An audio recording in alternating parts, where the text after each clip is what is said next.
Download aplikasi Tarbiyah Sunnah di handphone Anda. Tersedia di Google Play dan App Store. Innal hamdalillah nahmaduhu wa nasta'inuhu wa nastaghfiruh wa na'udzu billahi min shururi anfusina was sayyiati a'malina. May yahdihillahu fala mudilla lahu wa may yudlil fala hadiya lahu. Wa ashhadu an la ilaha illallah wahdahu la syarika lahu.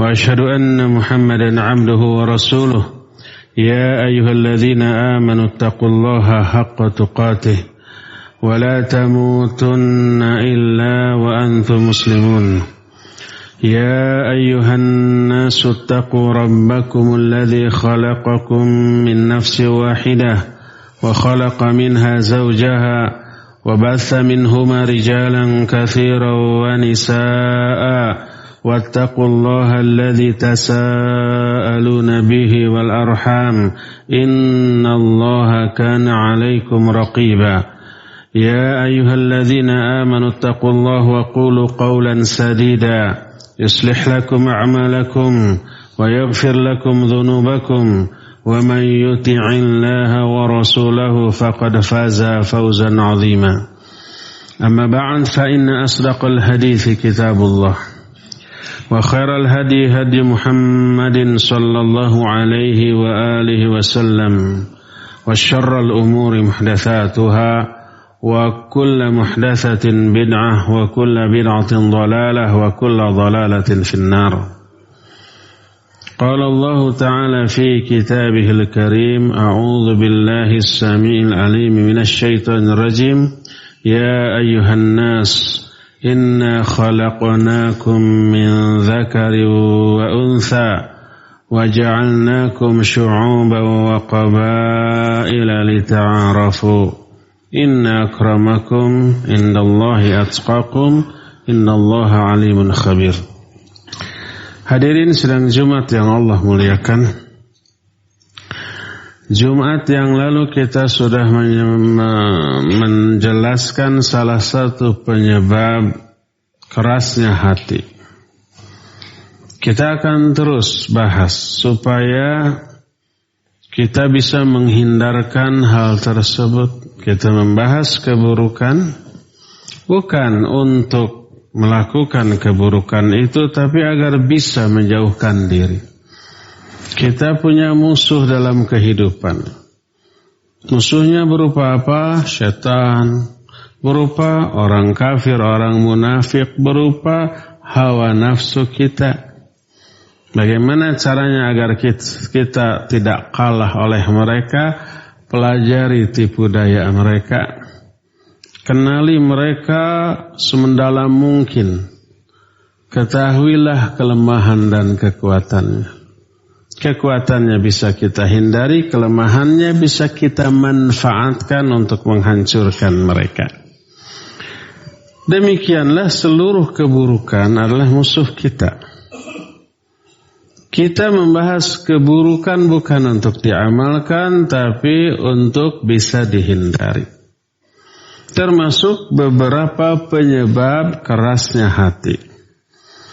Salah satu di antara penyebab kerasnya hati sehingga iman ini mengalami penurunan adalah qurana ussu. Lingkungan, kawan bergaul yang buruk, salah gaul. Sebagai manusia, wajib kita berinteraksi. Wajib kita bergaul dengan tetangga, dengan kawan, terlebih dengan kerabat. Kita memang oleh Allah diciptakan dengan berbagai macam latar belakang yang berbeda, suku bangsa, bahkan kebangsaan, warna kulit, bahasa, kebiasaan yang beragam berbeda, itu untuk bisa saling mengenal satu sama lain, berinteraksi. Ya ayuhan nas, inna khalaqnakum min dzakari wa untha wa ja'alnakum syu'uban wa qabaila lita'arafu. Hai manusia, sesungguhnya kami telah menciptakan kalian dari laki dan perempuan, menjadikan kalian berbangsa-bangsa, bersuku-suku yang berbeda. Untuk apa? Lita'arafu, agar kalian saling mengenal. Mengambil kelebihan orang, menutupi kekurangan diri pribadi. Tapi Allah Azza wa Jalla kemudian menyatakan, Inna akramakum indallahi atqakum. Yang paling mulia di antara kalian bukan karena suku bangsanya, bukan karena warna kulitnya, bukan karena bahasanya, tapi karena takwa. Dari bangsa manapun, dari suku manapun, apapun warna kulitnya, kalau dia bertakwa, dia mulia. Kalau dia tidak bertakwa, dia tidak mulia. Dia hina sesuai dengan tipisnya kadar keimanan dan kadar ketakwaan. Kita wajib gaul. Tapi ketika bergaul, wajib pilih-pilih kawan. Wajib kita memilih-milih siapa yang menjadi orang dekat kita. Kenapa? Karena kedekatan kita dengan orang lain berpengaruh besar kepada agama kita, kepada ibadah kita, bahkan kepada akidah, tauhid dan iman kita. Bersabda Rasul sallallahu alaihi wasallam, Al-mar'u 'ala dini khalili falyanzur ahadukum may yukhalil. Seseorang itu agamanya dipengaruhi oleh agama kawannya. Kawan ini pengaruhnya besar kepada agama kita. Baik buruknya agama kita sangat dipengaruhi oleh siapa yang menjadi kawan kita. Maka hendaklah setiap kalian memperhatikan dengan siapa kalian berkawan.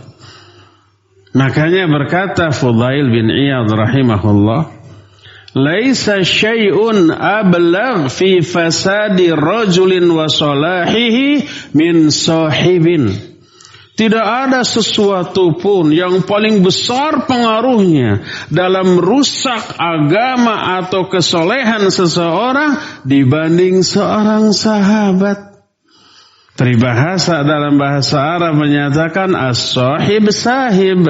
Sahabat itu mempengaruhi, sahabat itu menyeret, menarik orang lain untuk memiliki karakter seperti sahabatnya. Oleh karena itu kalau kita salah dalam memilih sahabat, salah dalam memilih kawan, orang itu dibenci, dimurkai oleh Allah, oleh kita dicintai. Orang itu jauh dari Allah, nggak ibadah, tidak melaksanakan perintah, melanggar larangan, jauh dari Allah. Kita dekat dengan dia. Bahaya itu. Bisa merusak, nanti kita bisa terbawa-bawa. Asalnya kita soleh, bergaul dengan orang yang salah, kita terbawa salah. Kita mukmin bergaul dengan orang fasik, terbawa fasik. Kita muslim bergaul dengan orang kafir, bisa murtad.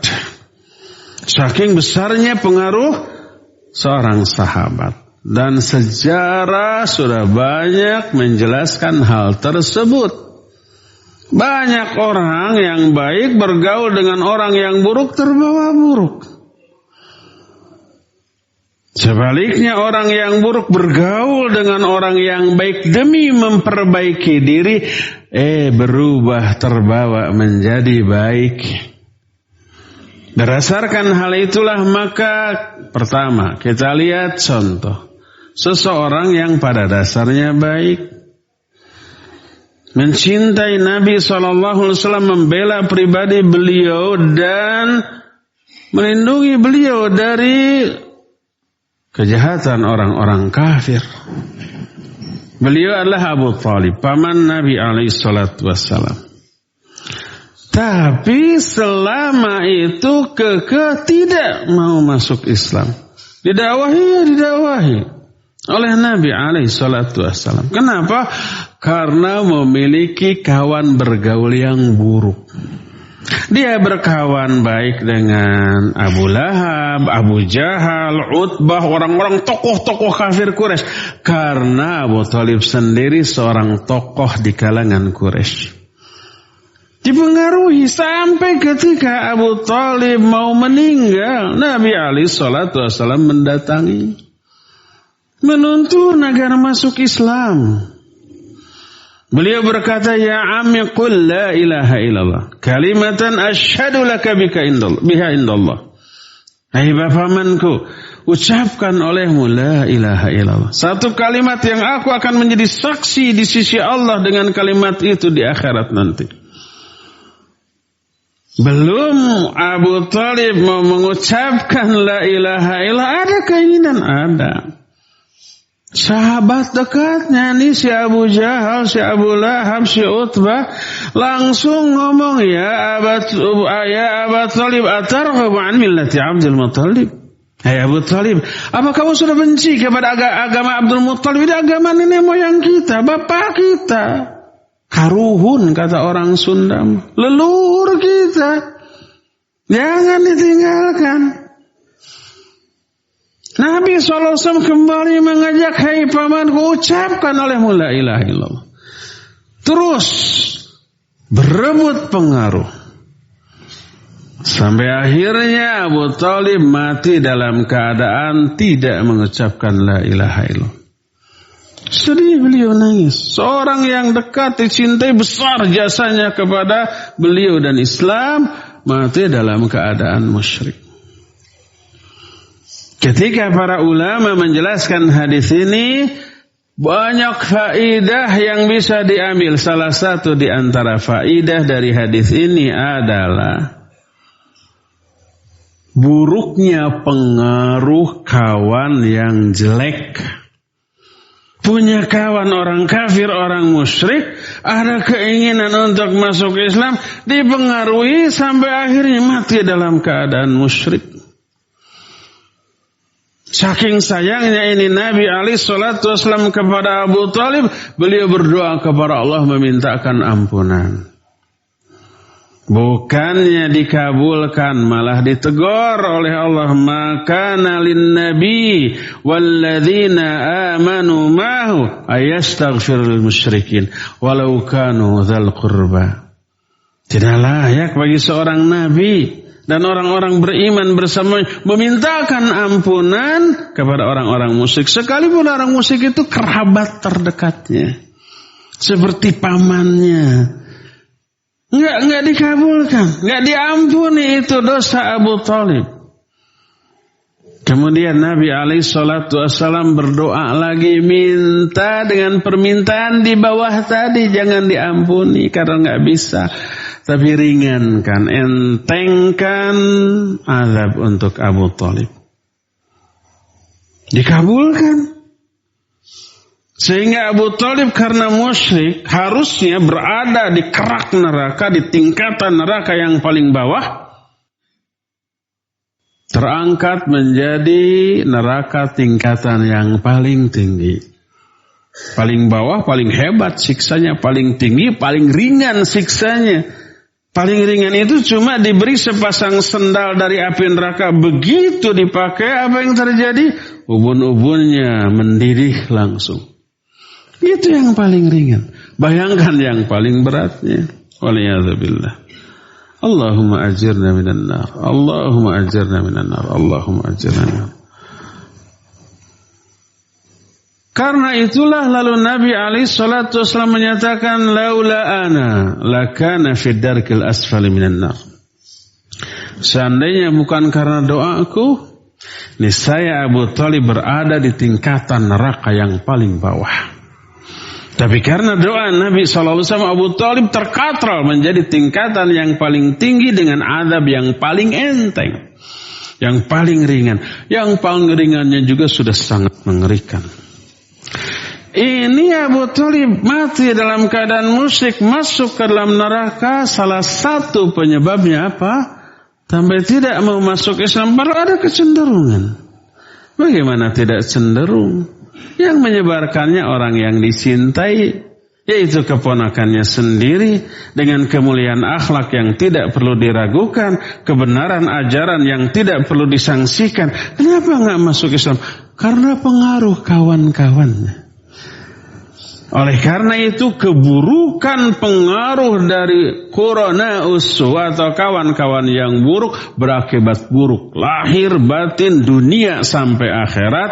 Salah satu bentuk keburukan dari kawan yang buruk, hati menjadi keras, tidak mau menerima kebenaran, tidak mau menyerap hidayah dari Allah Azza wa Jalla, sehingga dia menetap di dalam kebatilan yang menghancurkan, membinasakan dia dunia sampai akhirat. Dari sinilah maka wajib kita pilih-pilih kawan. Jangan memilih bersahabat dengan orang-orang buruk yang menyebabkan kita terbawa kepada keburukannya.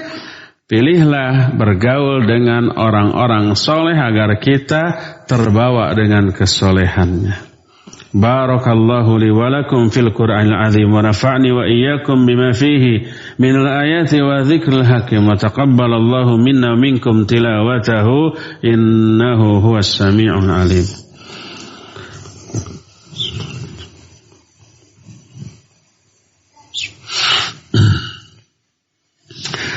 Alhamdulillahilladzi ba'atha fil ummiyina rasulan minhum yatlu 'alaihim ayatihi wa yuzakkihim wa yu'allimuhumul kitaba wal hikmah wa in kanu min qablu la fi dhalalin mubin.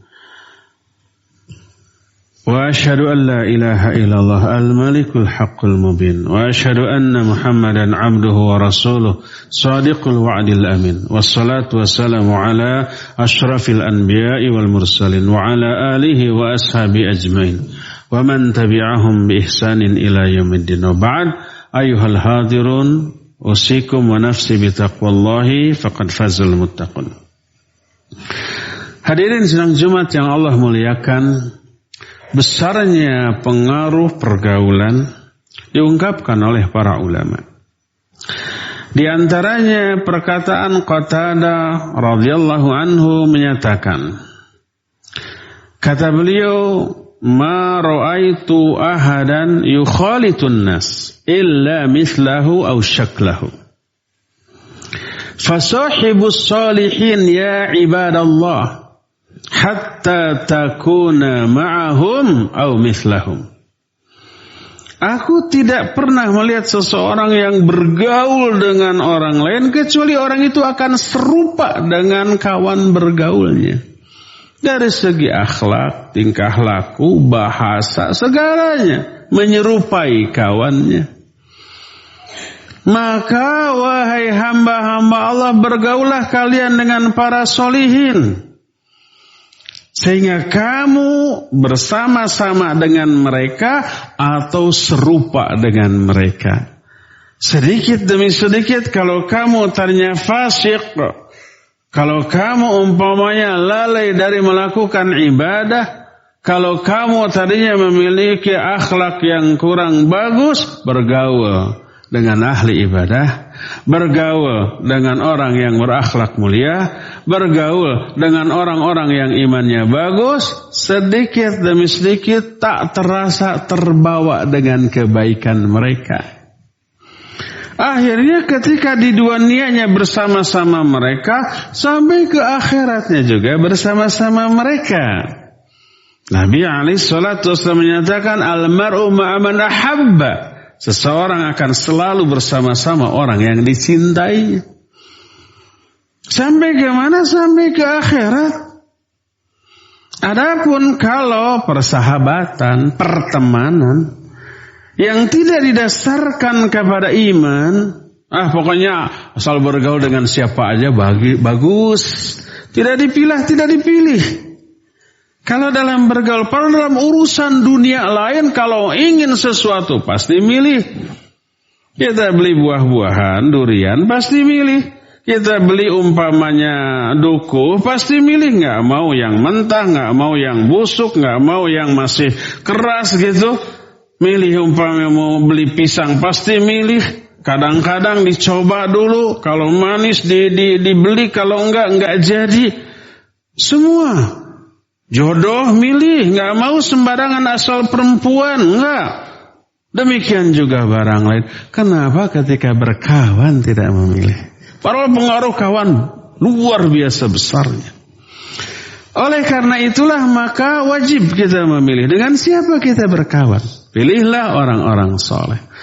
Ketika bergaul dengan orang-orang soleh berarti iman yang mendasarinya. Walaupun orang soleh ini miskin, tidak berpangkat, tidak berkuasa, tidak punya jabatan, tidak ada yang diharapkan keuntungan aspek duniawinya, tapi aspek agama, aspek ukhrawinya, wah luar biasa. Ketika kita salah ditegur dengan sebaik-baik teguran. Ketika kita malas disupport untuk beribadah secara giat, terbawa. Ketika kita berbicara kasar ditegur, jangan kasar, dipilihkan bahasa yang enak dan halus. Sedikit-sedikit berubah.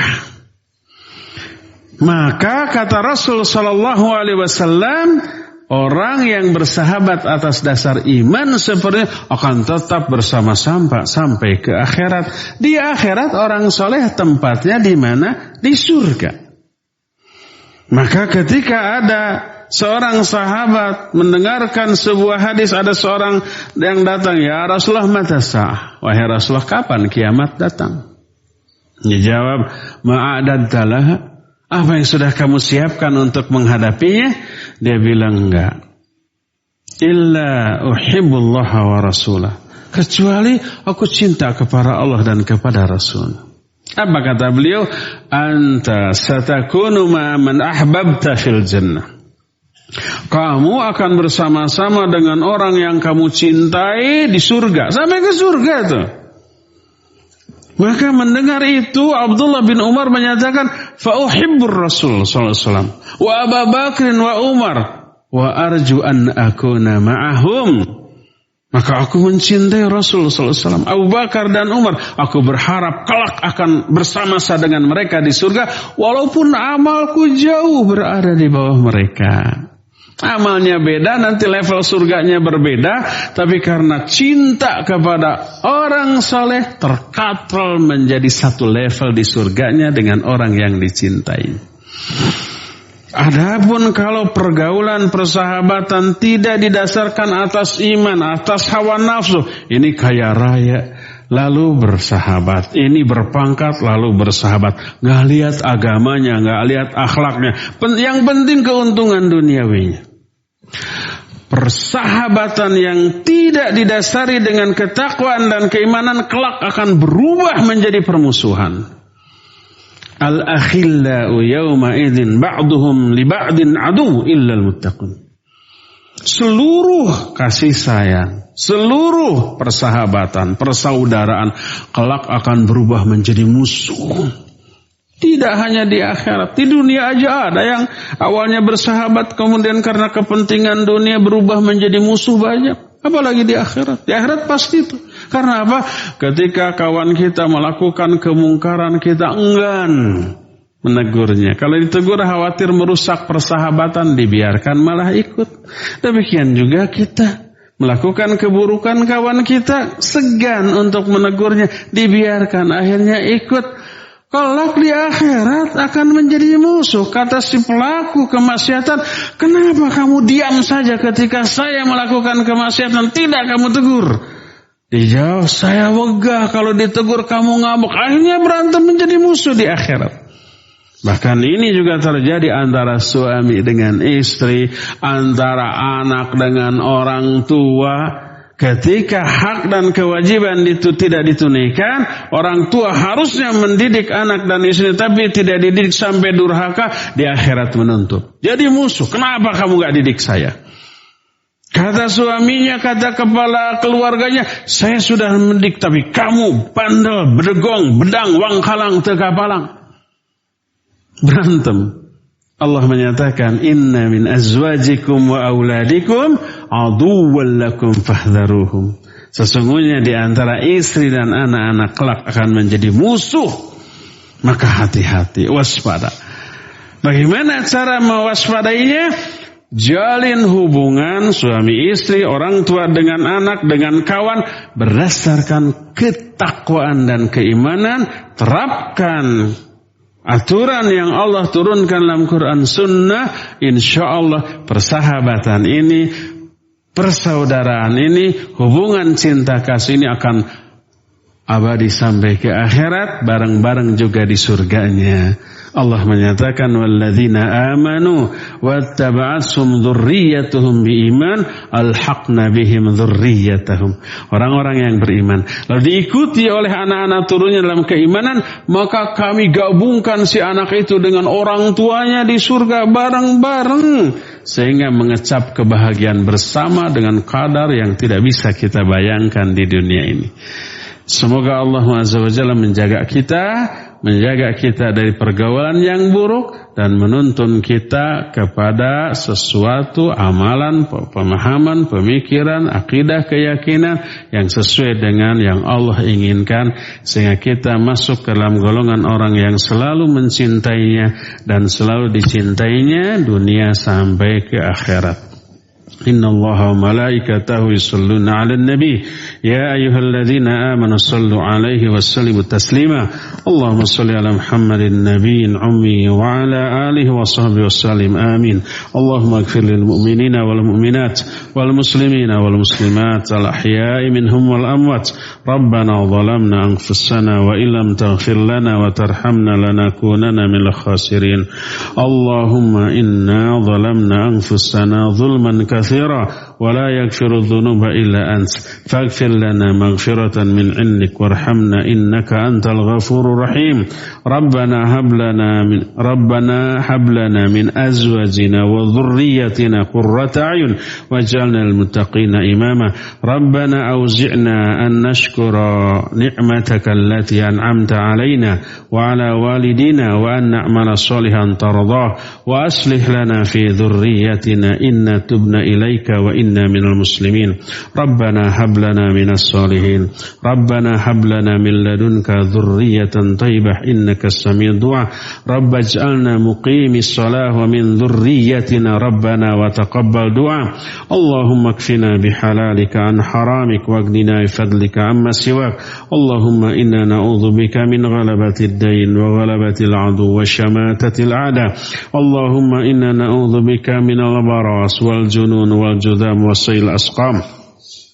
اللهم إنا نعوذ بك من الهم والحزن والعجز والكسل والبخل والجبن والهرم وعذاب القبر.